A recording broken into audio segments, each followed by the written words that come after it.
Okay, so we started the recording, and we're going to do topic 5 commentary, and it's all about how to improve operations.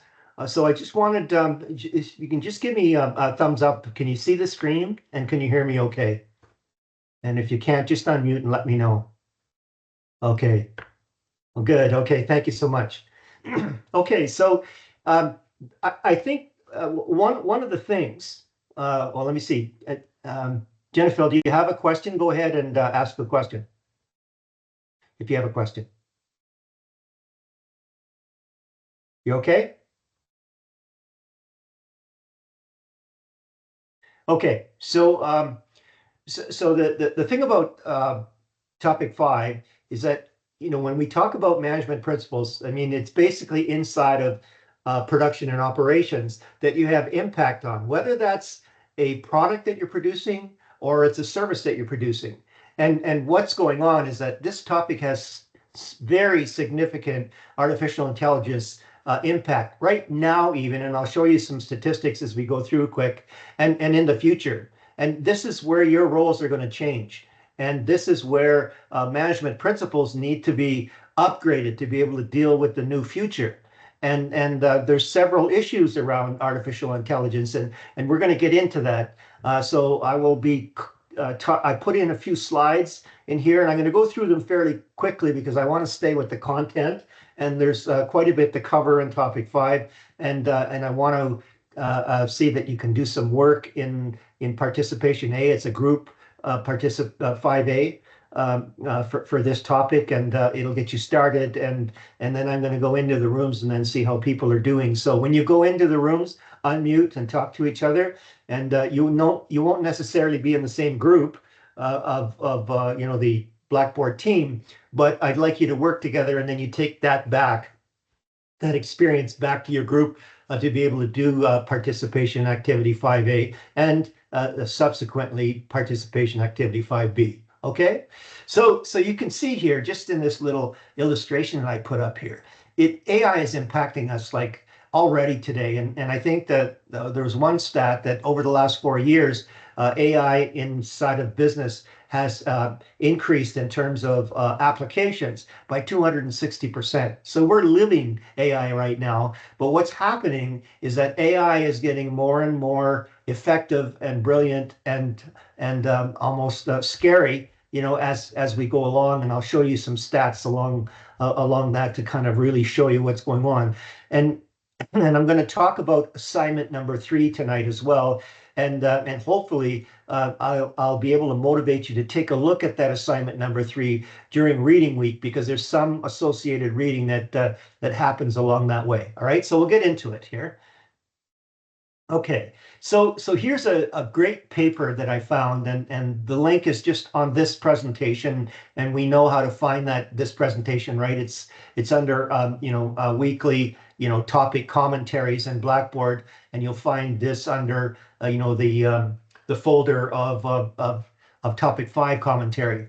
But this is an amazing little article. It's got about a 2-minute read, but it really gives you 7 things that it'll do or it can't do, and it's a real eye opener as to what it is, right?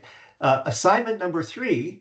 Again, what I just said, it would be a really good idea to start preparing to complete, because this is an AI related assignment, and do it over reading week. And here's the link for it. You could pick up the link right from this presentation, go right to the assignment instructions, and you'll see all the peripheral reading that you need to do to be able to do this. And essentially, what assignment 3 is all about, it's really preparing you, I'm asking you to look at it as if you were looking at a development plan for a person graduating from your program.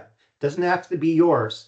And that way, we don't have to, there's no privacy and issues involved. So, but what you'll draw from it is that what's important and where AI is going and how you fit in. And you don't necessarily just have to be a manager to be able to prepare for that. You're going to be either managed by AI or you will manage AI in any capacity that you're in. And that's really what to learn about. And it's so pertinent in this particular topic because this relates to what you produce, your offering for the public, whether it be a product or a service. So that's where we're starting right now. But let's just look at, artificial intelligence is here. I mean, look at this. The global AI market was projected to grow from approximately 136 billion in 2022 to 1 trillion in 2030. That's a compound annual growth of 38%. I mean, that's unbelievable. So you can see where that's going.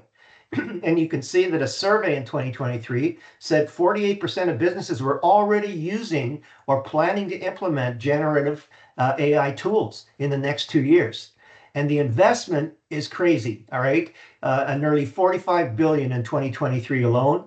And the workforce impact, and that's where you come in, is McKinsey, which is a premier global consulting operation, predicted that AI technologies could automate around 30% of the work activities globally by 2030.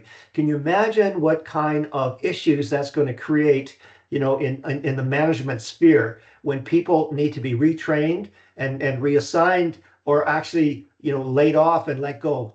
So that what I'm really telling you is that get ready now. Use Flipboard and find out what's going on. And I've been doing that myself. And just in the last week, I'm guessing, but there's probably 10% more articles about AI than there was the previous week. And the ethical focus is going to be paramount. All right, look at this. Gartner, another premier global consultant from 2023, indicated that 63% of organizations plan to prioritize ethical and responsible AI practices. I've got one slide in here that I'm going to show you where the rub is. And this slide that I'm talking about, I don't think very many people are aware of what AI is. And maybe I'll go to that slide right now. Okay, so there it is. So here's the question.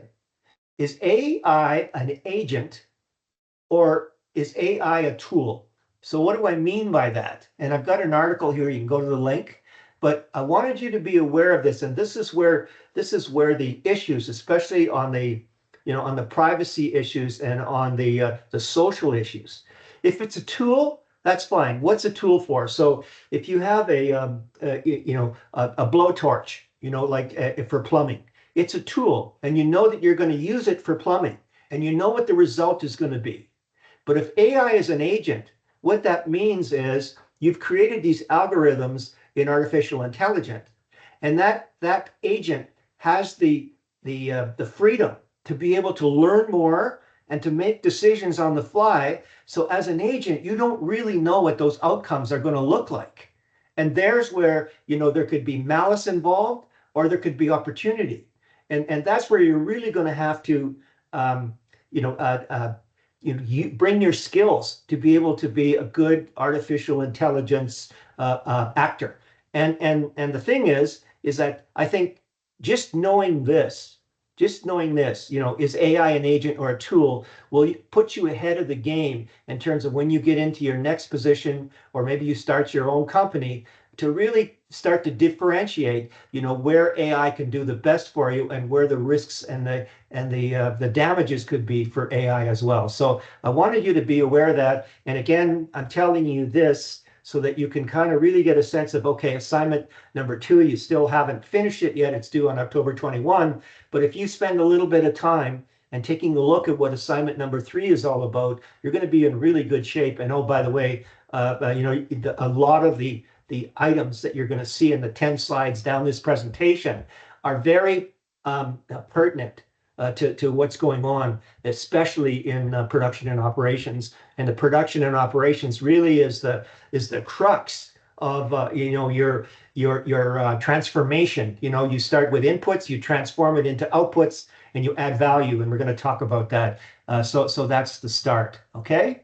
All right. And here's my little helpful hints. Hopefully, I bought this book.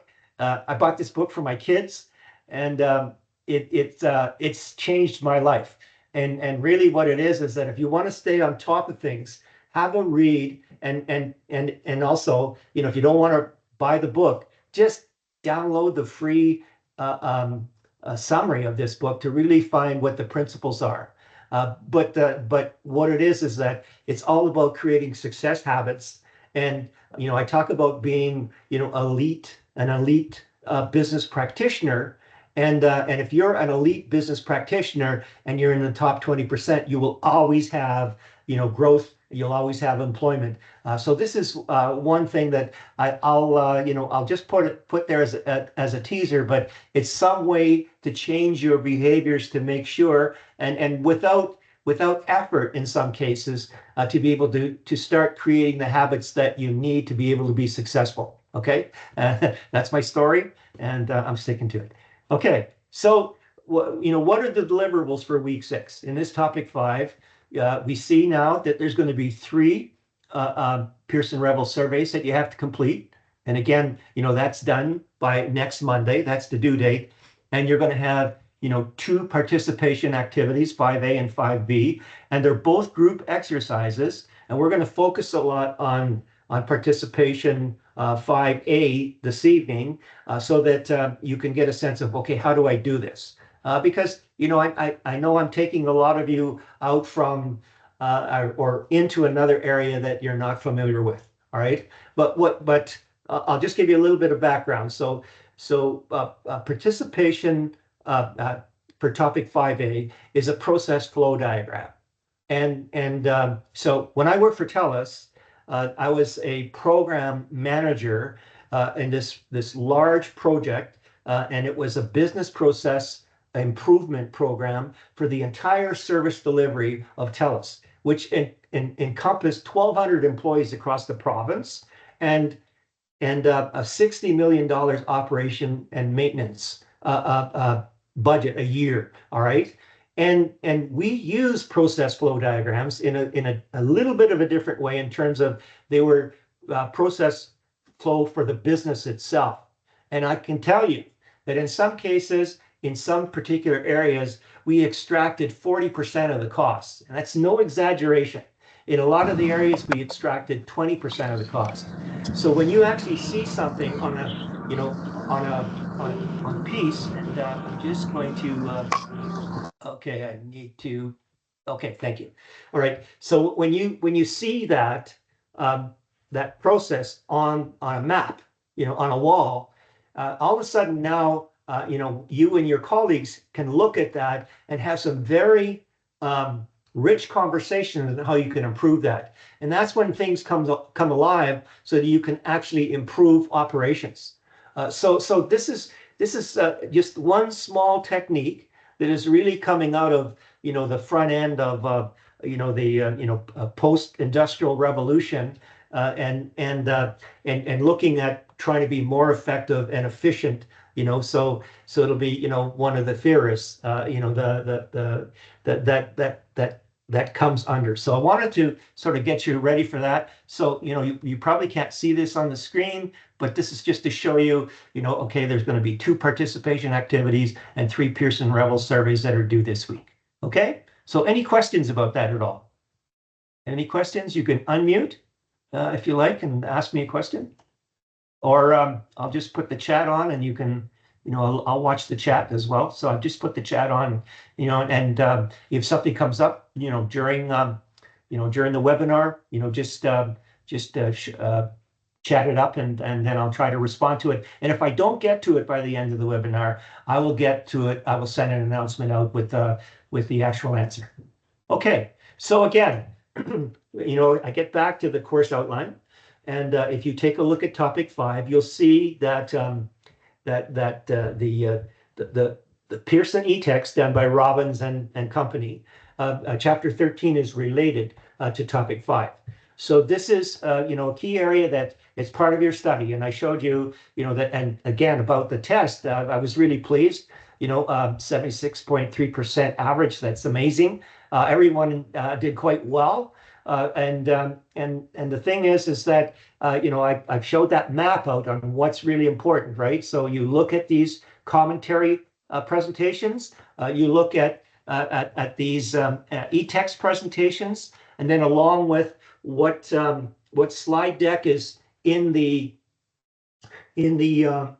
each topic. It's around 70 slides around that piece. Then it gives you really good material to be able to go into the practice tests and to understand how those questions will be asked, and you'll do really well. The rest of it is, all the videos and whatever. I mean, that's icing on the cake. You might not understand something completely. And matter of fact, I'm going to refer to a video when we do the participation activity, and that will help you do things. But these really will complement, the knowledge that you need to be able to do well on the test. All right. Okay. So here we are, we're in the classical portion, when we're talking about operations. I mean, operations have been around, since the Industrial Revolution. So that's where it's all about efficiency and effectiveness. And, I'm going to be talking about measurement, and what gets measured gets done, right? So that's the hook of being a good manager, in that area of production and operations, is to understand what's going on, know where you are, know where you need to go in terms of a target, and then start planning to get there and work contingencies if you're not getting there. So that's what that's all about. So I'll bring you back to last week. And, in topic 4, we talked about structure. All right. And I kept on saying form follows function. So what that means is that you need to know, why you're doing something, how you're doing it, when you're going to do it, to be able to get an understanding of how you're going to organize or structurize, if I can use that word, to be able to be effective in managing, the outputs and managing the goals of the people working, towards those outputs. All right. So you start in the center of the onion, and that's the function. All right. The what, the why, the how, the when. And then you create the structure, and that's the structure of the organization. So I mean, if you're an entrepreneur, you're going to have a flat structure, and it's going to be an adhocracy, and there's a lot of discussion going on or whatever. But then if you're producing something, so now based on the industry, based on the business that you're in, based on the structure that you've created, then you create the layout. And the layout really is designed to give you more effectiveness and more efficiency. So if you've got a sloppy layout, say in a manufacturing outfit, where you've got step 1 is in one corner of the building, and step 2 is in the other corner of the building, well, obviously you've got a time gap there, and you're not going to be efficient, and you're not going to be effective. So layout is really important. So once you get the layout, then you start dealing with, well, what's the process? And that's why we're going to do process flow drawing, to find out, what are the steps in terms of the workflow, and then what policies and procedures that support that workflow, to be able to give employees, the tools and the capabilities and the information and the boundaries of, and the targets of what's going on. And ultimately, at the end of the day, then it's what gets measured gets done. And we're going to talk about key performance indicators. So what are those very important metrics? What are those very important measures that will ensure that you will get to the outcomes that you want to get to? All right. And then, with those things that you set up, really, you're creating the behaviors, and you're doing the right things right. That's a test question, by the way. So you better find out what that's all about. So doing the right things, that's being effective, and doing the right things right, that's being efficient, right? So those are the connections to those words. So that's what this is all about. Okay. So now I come from an operations background. So I was when in one of my first careers, I got there anyway, like maybe my second step in my career, I was a process engineer. And so that my responsibilities were looking after this system that purified the water and purified the steam on the heat end of the electricity part in nuclear generation, right?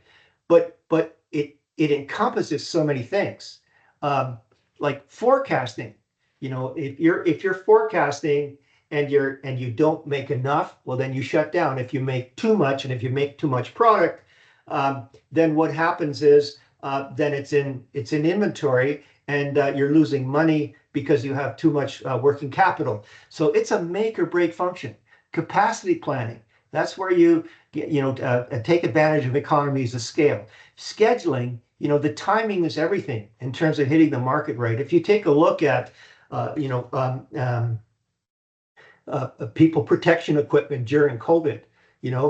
There was never enough, right? But just think if they would have understood the market timing and they would have been prepared, well, those people making PPE could have made a lot of more profit and produced more. So managing inventory, this is a key one. Your inventory in a lot of manufacturing can be up to 65% of the unit cost, based on, how you have to store that in various areas and through the marketing channel. The production process, that's where, you get into productivity and employee satisfaction and profitability, and that's all around those management principles that we were talking about, in the traditional end of management theories. And then, employee motivation. Well, that was in the behavioral side where you're getting into productivity and fulfillment and employee satisfaction. Location of facilities, lower cost, increased customer satisfaction. Buying materials. We're going to talk about supply chains. And say 40 years ago, it was companies competing against companies. In today's world, it's supply chains competing against supply chains. So you just take a look at the supply chain, that Amazon is. When you look at the supply chain, say that Alibaba is, they're competing against each other. And now there's Temu has come into the game, and there's many others. But now it's hundreds of partners, and having to behave like one company to be able to get to the right output. So this operations management is paramount, right? And that's really the crux of doing something. And you need to understand, what's the difference between a good and a service. The good is tangible. That's a product that you make, like a screwdriver. It could be stored in inventory, and when you sell it, you transfer that ownership. But a service is more intangible.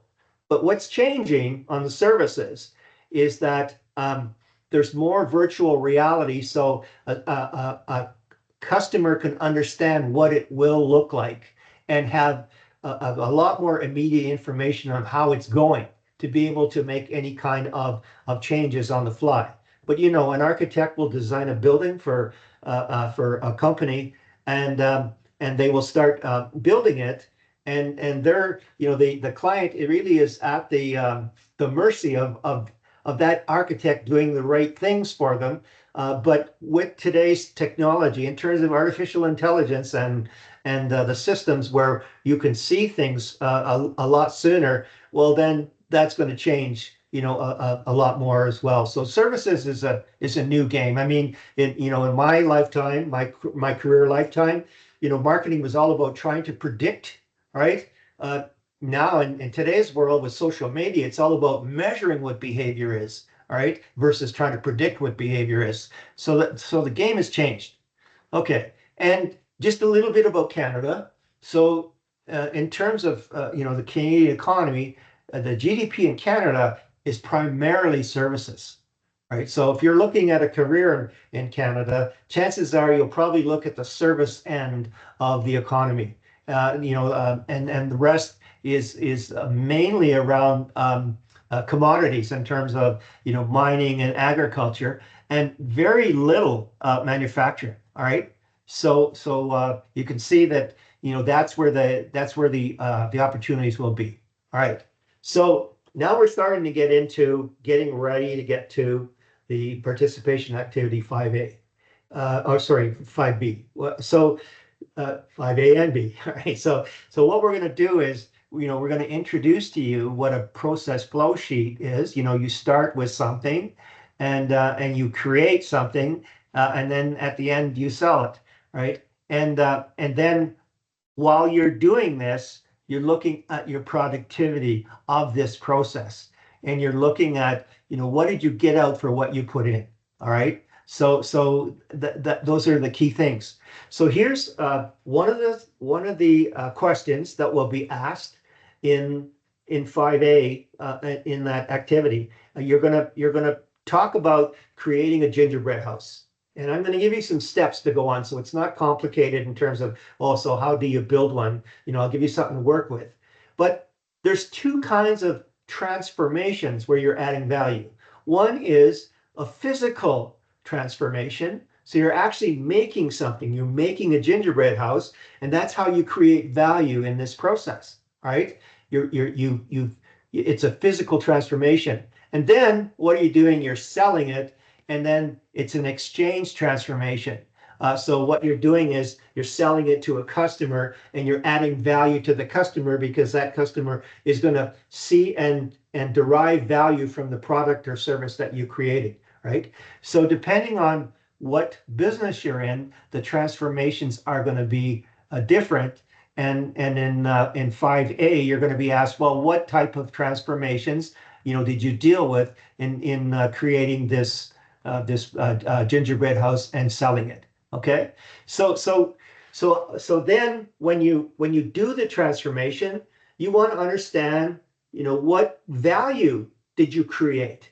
If you're not creating value, then you're not being, you can't reward yourself, and you can't have a reason to sell it to somebody, because if I buy a new car, well, the value I get is I can drive to work, right? That's really key. And if I have long distances, if I can drive to work in comfort, that's additional value.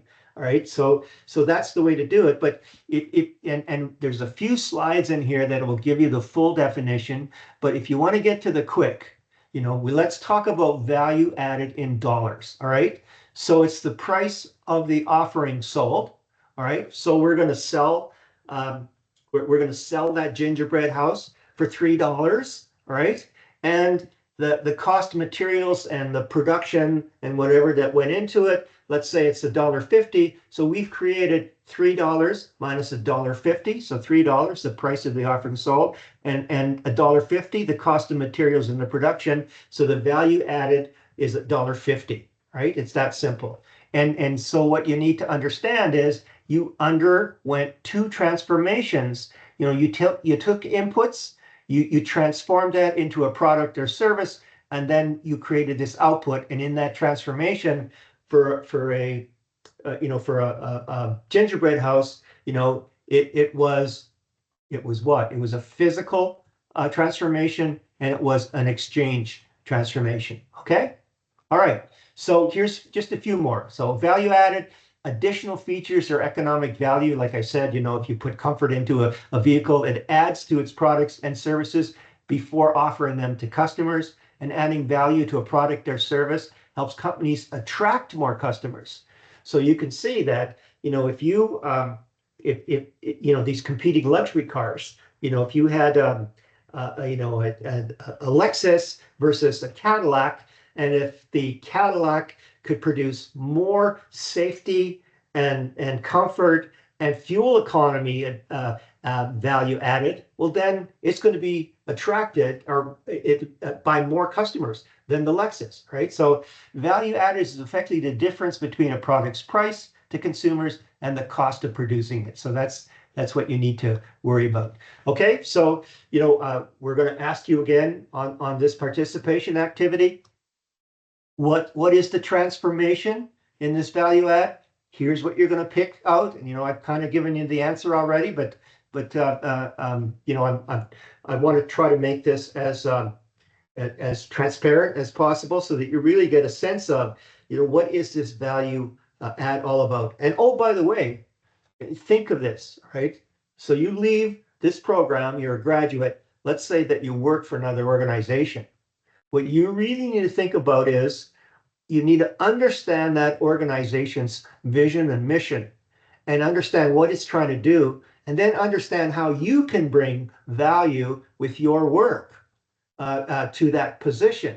And the more value that you can bring to that work, the more competitive you are, the more wanted you're going to be, the more needed you're going to be, the more money that you could make. right? So this gets right down to real life as well. So you start with inputs, so ingredients and tools and equipment, and then you undergo a transformation process, and in that transformation process, you have resources and you have your skills and knowledge, and then you need to control that in terms of, I talked about what gets measured gets done, so that you make these outputs at a reasonable quality and a reasonable price that has much value for the customer in that area of the market that you want to, put your offering in, right? So that's what that's all about. Okay, so how do businesses improve productivity? Well, improving productivity has become the major goal in virtually every organizations, right? So profits, employees can receive higher wages, companies can offer more competitive prices, and productivity is a combination of people and operations variables. And that's the secret that you're going to have to, decode. And especially now with the changing game in terms of the tools that you will have from artificial intelligence on how to really, bring that to the fore, where you're going to be better than the next company that can produce that. And again, if we go back to Frederick Taylor and, we look at, the division of labor, so if you can break down the creation of a product or service by smaller areas where people can be specialized and focused, they'll be a lot more efficient. And that's what division of labor is all about. It's a separation of a work process into a number of tasks performed by a separate person, and in terms of being specialists, most often applied to mass production and the assembly line. So that's a key thing. And again, I'll take you back to, you can see on these on these commentary presentations, the highlights, so you know that this is a very important concept to understand. So you break up that production process into small tasks so that each worker performs a small portion of it, but there's advantages and disadvantages of that. So you can't go too far, that if the task is so simple, then all of a sudden now, you have a boredom problem, you have a motivation problem. So, you have to do that with the worker in mind and the overall vision of the organization, on what it really wants to do, in terms of a triple bottom line, in terms of profit and planet and people, and work from there. Okay, so we're getting close now to 5A, participation activity. So how do you create a process flow diagram, right? Okay, so and it's also known as a process flow chart, but it's a valuable way, like I said, to visualize and communicate the steps in this particular process. So you figure out what's the main components of this process.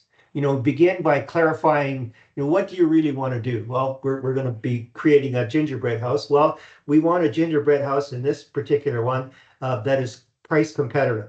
We have, picky customers that, they really want, a good deal, right? And so we need to keep that in mind. So chances are that this gingerbread house is not going to be very fancy, all right? And then, so what are the essential steps to be able to do that? And then you order those steps, you order those activities. And now what I want you to do, now we're getting down into the details, is that you choose the correct symbols. So, if you're going to start an activity like, decide, what ingredients we're going to use, you use a circle, okay? If you use a diamond, you're going to get to a decision point where, okay, how many of these did I make, or do I make at this particular time, or whatever, all right? And the ovals represent, the starting and the end point.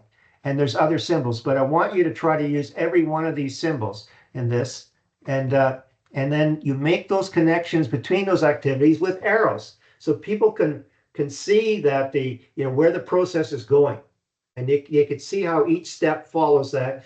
And you may have concurrent steps, which means there may be two steps that happen at the same time. And I think I might have a drawing right here. And where are we here? Yeah, okay. So this is an example of a concurrent step. So this happens these two happen roughly at the same time, these three, although they're sequential, all right? So that's what I mean by concurrent. They're parallel activities, okay? So you know that. All right. Okay, you indicate the beginning and the end of the process. You review your business process diagram. So, you step back and you look at it and you ensure that it represents the process and you check for missing steps. Right? And here's an example. So this one, so lunch plans. So you review the menus. Here's a decision diamond. And then, you get the friend's order. That's a info from others. What did your friend want? Here's another decision, on what you're going to do. Then you actually order it. So, that's an activity. Then you pay for it. That's another activity. And then you wait for the food. That's another activity. And then here's the oval. Then you eat it. All right. So you use these process steps, in this symbol box to be able to do that. So here, we're starting to talk about the steps now in 5A. So you create the business flow diagram. And oh, by the way, yeah, okay. So, we're looking at, this gingerbread house. You identify the inputs and outputs for the production. You identify the value add, right? Remember, I told you how to do that in terms of, what's the price versus the costs of materials and other inputs to do that. And then you identify the type or types. In this case, there's two transformations. I'm giving you the answer, physical and exchange, and going from there. So again, you're building a gingerbread house, not as fancy as what you see in this picture. And you're going to see, it's going to be pretty simple. All right. So let me just show you what this is all about here. This gingerbread house here is just, 3-gram wafer crackers, one candy. All right. And it's going to take you 2 minutes to put that together. Okay. So we're not working with very much, but this is just to make it simple. Okay. All right. So here's the steps, so that if you want to, know what kind of steps that you're going to make, what you do then is, you choose a design, then you create a bill of materials, the ingredients and the tools, you purchase the materials, you prepare, uh, you know, sorry, this was, you prepare the pattern. So this is prepare the work location. Sorry, this is a little screwed up here. I didn't see this when I made this. So then you make the gingerbread dough, you cut and bake the pieces, you make the icing to be able to be the glue, you assemble the house, you decorate it, you package it, and then you sell it. So there's 11 steps that you can use here to do, to make this flow diagram. And again, that's going to look somewhat like this. Okay? All right. So what I'm going to do is I'm going to put you in breakout rooms, and we tested this, so it should work. So any questions before we go into the breakout rooms? And I'm going to give you 10 minutes.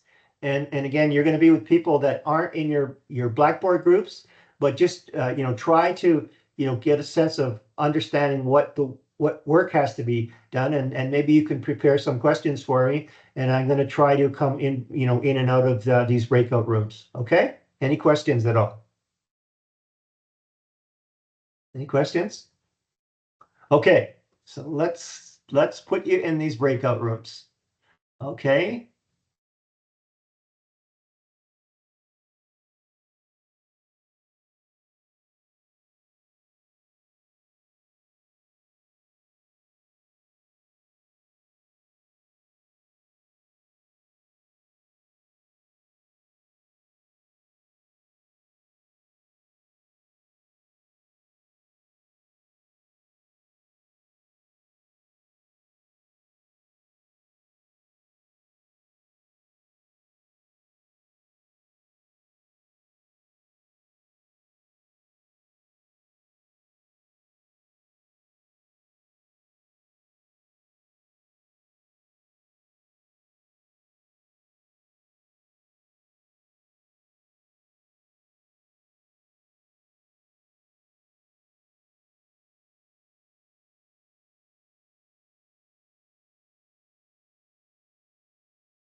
Really?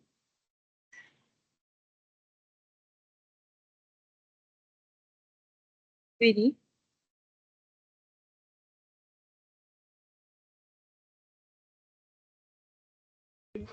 Bea, Anong tanong, be? wait lang, wait lang, wait lang. Hello, Bea. Yeah, Narinig mo yung sabi ni Gary? hindi. Nawala ako eh. Nawala nga din ako. Biglang nag-leave. Hello, wait lang. Tatanong ko sila, Jessica.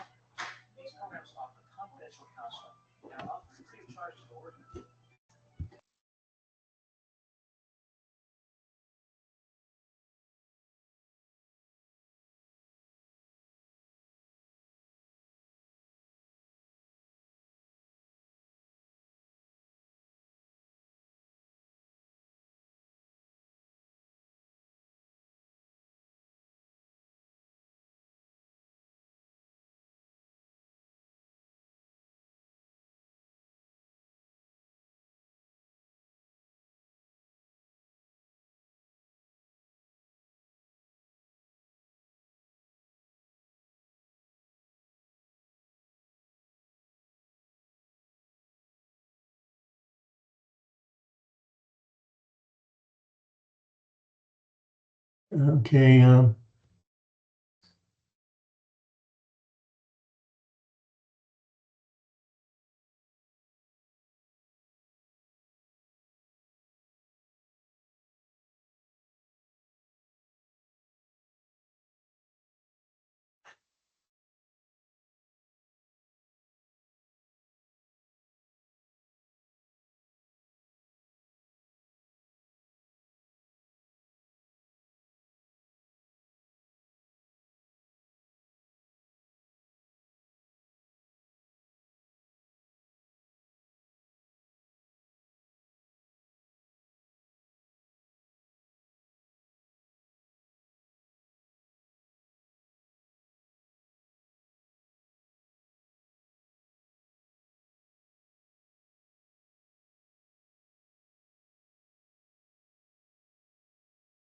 Hello? Hi?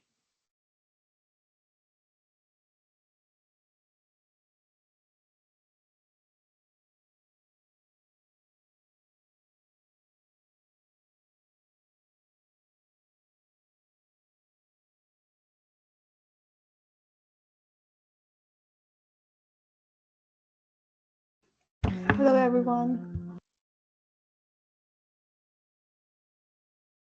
Hello? Hi? Hi, sorry, is this the room or do we have to join another separate room for, or is this our room? I think this is our room. Oh, okay then. I'm not sure.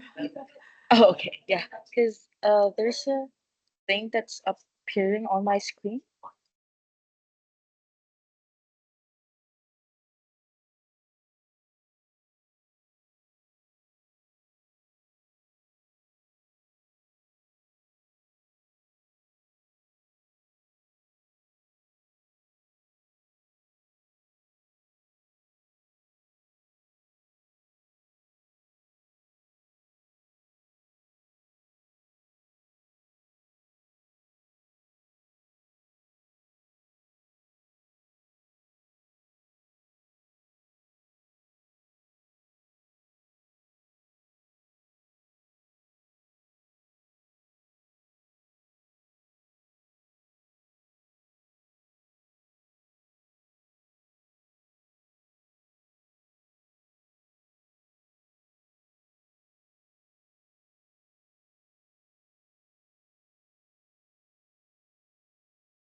Hello, Hazel.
Hello, Hazel.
There. Okay, is everybody back in now? Okay, I'm Yeah. gonna mute everyone here, I guess. So, okay, so the whole idea was, I showed you these steps, and this is just to help you. You look at these different steps and then translate that, into this kind of arrangement where you would probably have to make some decisions, and you know that you have a start and you have an end, all right? And using, like you're gonna take some, ingredients. Well, you're gonna pull that from storage, so you're gonna use a triangle. You're gonna get information from others. So maybe, you decided to talk to a couple of customers on really what they wanted in this gingerbread house. So you get some information from customers. All right. And then you have some standard activities. And again, you'll make some decisions. Like I said, this potential failure point, well, what if your icing doesn't work? Okay, what if it starts falling apart? Well, that might be a potential failure point. Okay.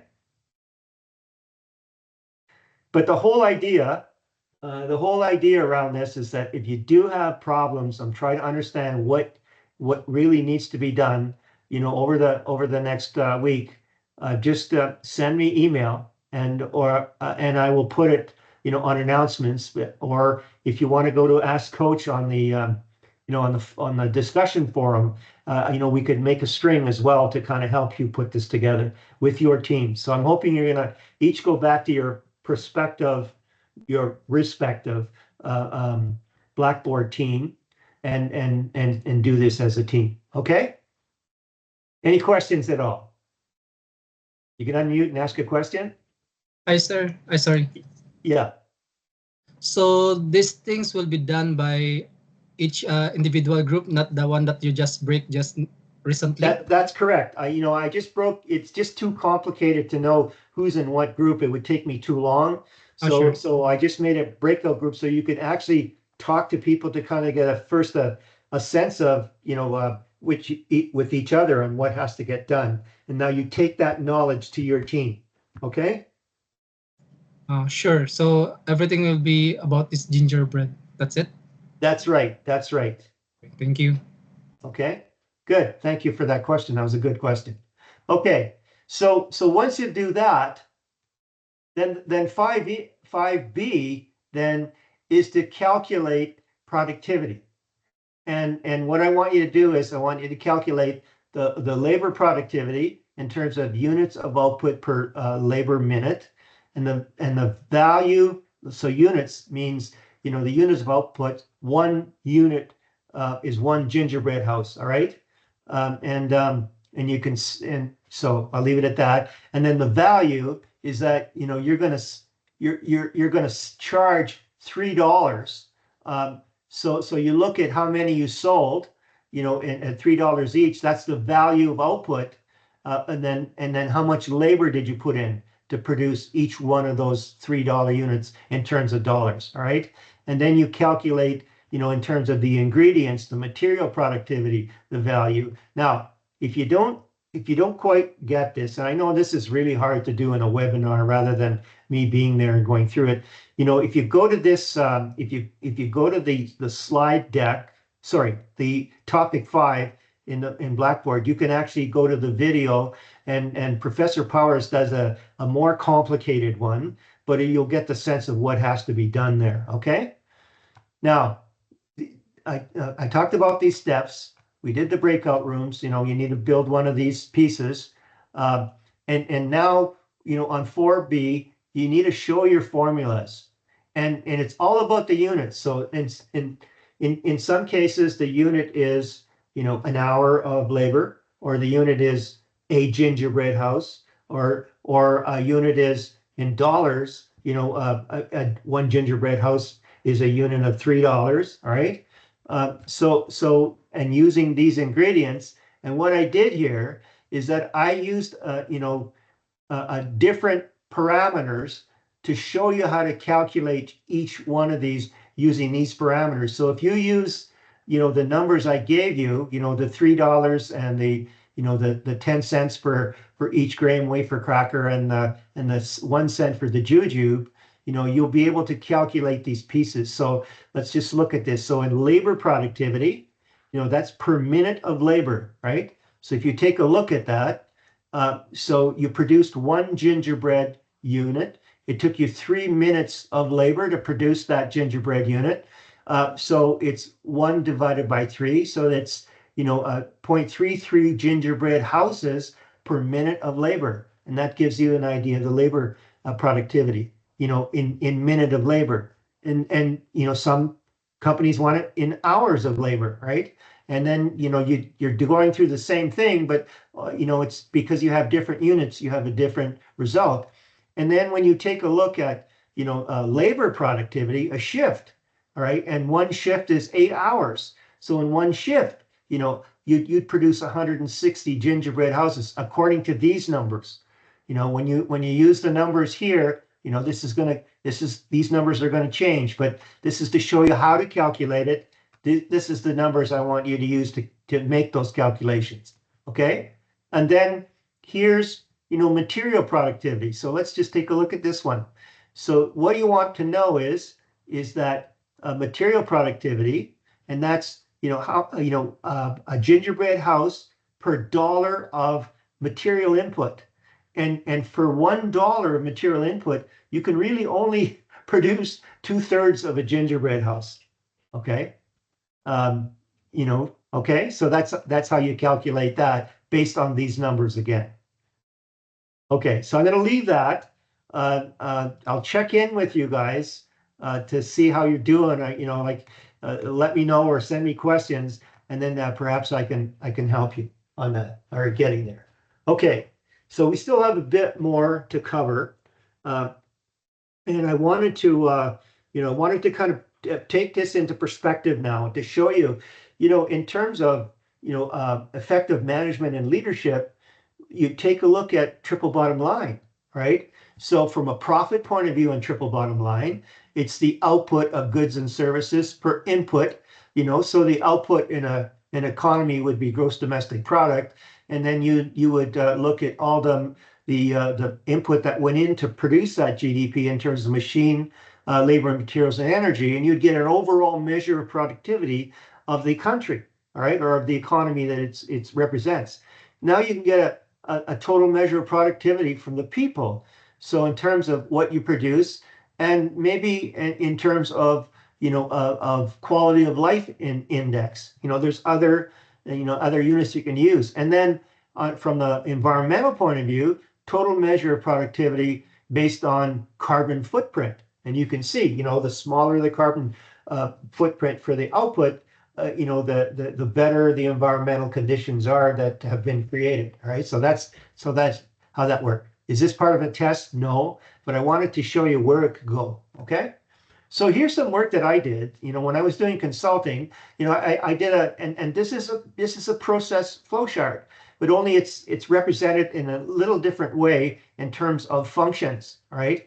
And so that I took this company of, I think it was about 12 people, and for the first time they understood, how they were helping their clients in terms of setting, putting them in a wheelchair, right?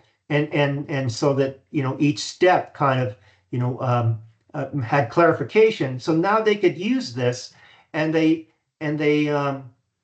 train their people coming in saying, hey, you know what, you need to do a trial, and you need to do an in-store trial, and you need to do an out-of-store trial, in their own location to make sure it worked. Okay, so that's just a demonstration of where this could go. But I wanted to show you this. All right, so when you're looking at the customer, you have to be, where that customer is, and this is a combination of essentially reaching the customer where the customers are, and in this case, this is the sales process where you make people aware, and then they do a consideration and a trial, and then they'll buy it, and then you'll give after sales service, and then you create loyalty. And I'm going to talk about that, a lot more. Don't worry about it in this topic right now, but it's just to kind of introduce you to this piece, because artificial intelligence is going to be all over this when it comes to sales of your offering, whatever you're doing, whatever business you get into. Okay, so this was the team activity. Talked about that, but you can see now, this is highlighted, so you really need to know what total productivity is, and what it is. Then it's calculated dividing by the outputs produced by a company by the inputs used in its production process. We've gone through all these steps, and so this is really the culmination. And sometimes, you might do just a partial productivity because you want to see how well one of your factors are doing it. Maybe you just want to focus on labor, or maybe you just want to focus on your investment to see if you're investing is productive or not. And then you compare that against, a benchmark. What's the return on your investment in your particular industry, and how close are you to that? And that tells you, if you need to do work or not. Or it tells you, hey, you're in a very competitive position because you're making, you're making better productivity on your capital than anybody else. So those are the kind of things that you need to look at. And then these are, the actual units. Okay. And now when we talk about automation, because we're with artificial intelligence, which is going to be helping robotics and automation, you can see here, all right, is that if you've got fixed automation, you can get high volumes. So fixed automation would be, you're producing vinegar, right? So it's one product, and it's all about, there's no variety. You're not making colored vinegar or different types of concentrations of vinegar. You're just making a vinegar, and you can see that it's low variety, in the process, but you can make high quantities. But as soon as you start customizing things, and you need a lot of high variety, well, then you start getting into batch operations, or you get into complications on how do you add, features to your manufacturing. So then you can only process through, a low quantity of items because the variety is so high. And this is what you play with in terms of, how you're going to set up, your structure and your process and your workflow based on the type of quantity, the type of offering that you're going to offer, and then the complexity of that offering. So that's what this slide is all about. Okay, this is just for information. I wanted you to know, all right, there's a nonprofit called NGen.ca, and they're looking at the next generation manufacturing. This is for information only. And what why I want you to know about this is that they're leading edge, and they actually even offer training. So if you want to know what's going on, on leading edge in manufacturing in Canada, just go to this website. And matter of fact, I actually subscribe to their newsletter, so I get an idea of what's going on in terms of automation and robotics, and you can keep abreast of what's going on. So here's now. So we talked about we talked about the actual process of getting things done, and then we started looking at the measurement of productivity to while they are getting done. And I wanted to just give you a sense of the impact that AI will have on operations and production. Now it's happening already, and then in the future, right? And how your management job is going to change. So this is for information only. I'm going to kind of go through this really quick, but AI will impact the future production operations over the next 10 years, and it's explosive on what's going on. And what it's all about then, it's about enhancing efficiency and decision making and more. All right. So your approach it is going to change, and the skills and the capabilities and the talents that you're going to need are going to shift. All right. So what it is, it encompasses all kinds of technologies. It enables machines to perform tasks and typically that require human intelligence, but now it'll put on more intelligence, can be able to do more, and more organizations are adopting AI. So you can see a lot of changes in production operations that are being managed. So routine tasks are going to be automated. Predictive maintenance, like minimizing downtime, the AI is going to be able to look at different factors. So like I grew up in the power business, right? So when I was in Alberta, I worked in a coal-fired electric plant. So every year they would shut down, a unit to do annual maintenance. That's a costly effort. Artificial intelligence is going to say, no, you don't need to do that. We're going to tell you, where are your vulnerable items, and then you'll design around how you can do that without having to shut down the whole unit, and losing like thousands of dollars because of a shutdown. So predictive maintenance is going to be a big deal. Data-driven insights, this real-time analytics and enhanced forecasting capabilities, through the roof. It's going to change the way you're making decisions. It's going to optimize supply chain, in terms of demand prediction and inventory management. I already told you that inventory can make up 35 to 65% of the cost in manufacturing operations. You're going to be able to do mass customization. You're going to have quick adjustments to production lines. You're going to have what they call collaborative robots, cobots, and enhancing human robot teamwork. Skill shifts, so you're going to have to upskill employees for this AI integration, and job creation, AI management and oversight roles. Focus on higher level tasks, so strategic thinking, critical thinking, creativity. They're going to be in big demand, and then now into sustainability, reducing waste, and we're going to spend some time about reducing waste in terms of management principles, and total quality management. It's going to be smart energy management, and then at the end of the day, a lot of ethical implications. And I talk about this agent versus tool thing in AI. It's going to come into play. Implementation costs, in terms of initial investment and long-term savings, and workforce resistance. There's going to be a lot of change going on. People are not going to be happy. How are you going to manage that change? So change management is a big piece of understanding how to be effective in introducing artificial intelligence. So it's a transformational force, right? And strategic implementation is required. So strap in, this is going to be a big piece. So any questions about that?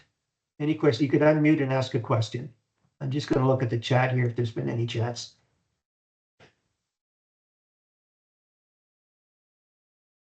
The whole idea of this topic is, production and operations is key, to any business enterprise, be it a product or a service. And and the impact here is we're experiencing it already, and you're going to really have to take a look at how, how management principles need to evolve to be able to adjust to those conditions. Okay, so I talked pretty fast here because I'm trying to make time, but how are we doing so far? Can I see maybe a couple of smiley faces, or maybe they're sad faces? Are we doing okay? Oh, okay, go ahead. You got a question. Oh, you're giving me a thumbs up. All right, thanks. Okay. All right. Okay, so again, you take a look at these slide decks and be assured that, in those topic slide decks in Blackboard, you're going to see a lot of theorists mentioned. And what I've done is I put this all in one document that I told you about, and it's one of the things that you should be looking at, for your assignment number 2.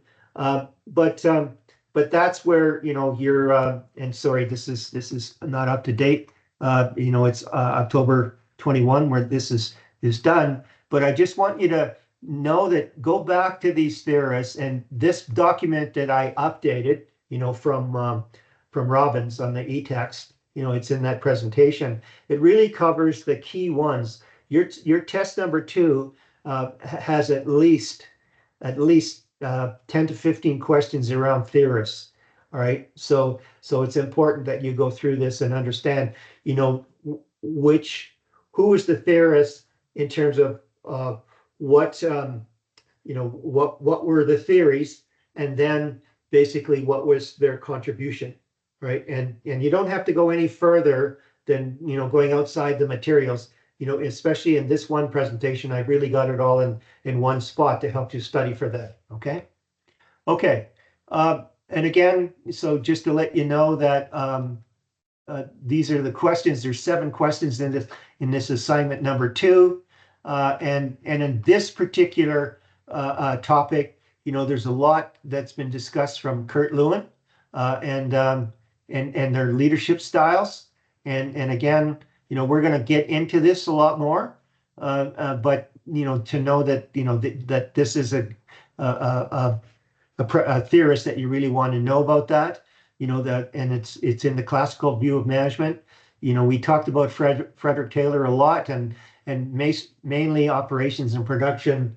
Really, that this is the area where Taylor made a lot of inroads into, and then know what those principles are, scientific management, and then Henry Gantt. I mean, in today's world, the Gantt chart is famous in project management, and I'm going to show you a Gantt chart, in the next few topics to see what that looks like. And basically, it's a time and activity chart that shows what gets done when, kind of thing, in a project. Oh, there's one right here. Okay, so this is you see these in all project plans that you're going through in terms of, this is a timeline in weeks, and there's different things that have to get done, in week 1 versus, week 8.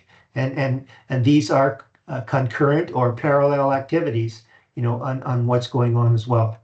Okay, Eric Trist, the mechanization leads employee to fragmentation, increased scalar change. So to know what that means, and so when you start mechanizing, then employees start separating. So take a look at the assembly line. So you have one person, putting bolts on, on a shaft on the vehicle. Well, they become separated from the employee. So you need to worry about that. Yeah, we'll go from there. Okay. In knowing that, as on the scientific management, as workers, were made to become more efficient and effective.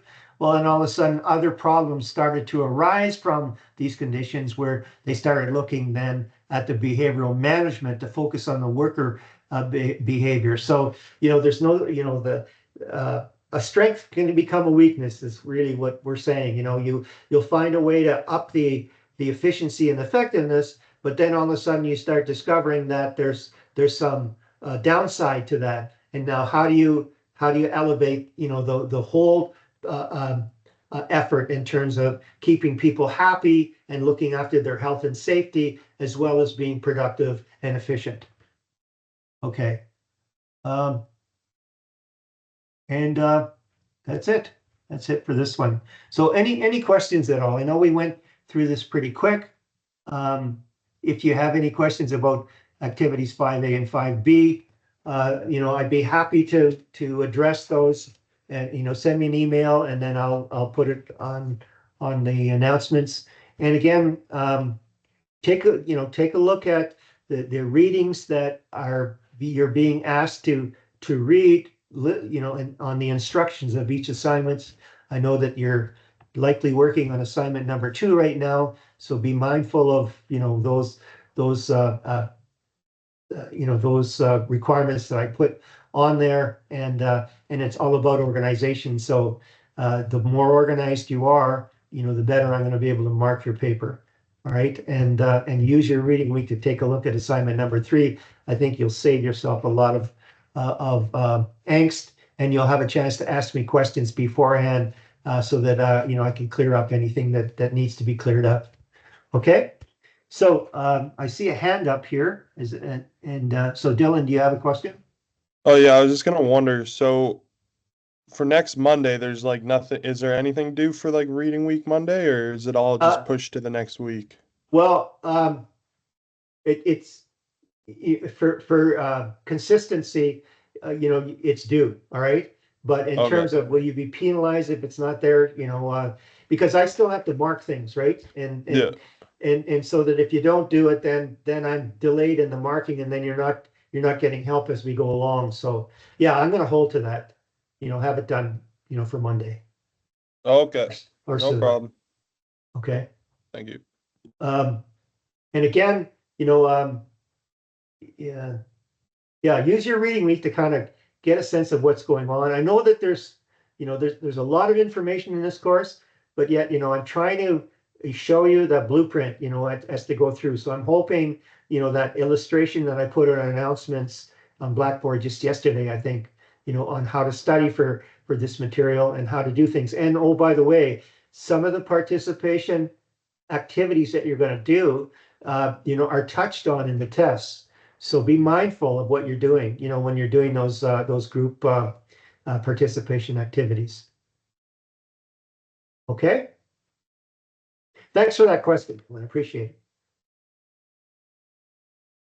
Okay, if that's the case, then I'm gonna let you guys go, and I hope you have a good reading week, and I'll be around. You know, just again, please use my RDP email, because I'm on my my iPhone quite a bit, and I could answer. And the more that you help me answer that question, the quicker I'll get back to you. So if I don't have to go to my home office to find information and I can relate it, I will do it. You know, I will get back to you as soon as I can.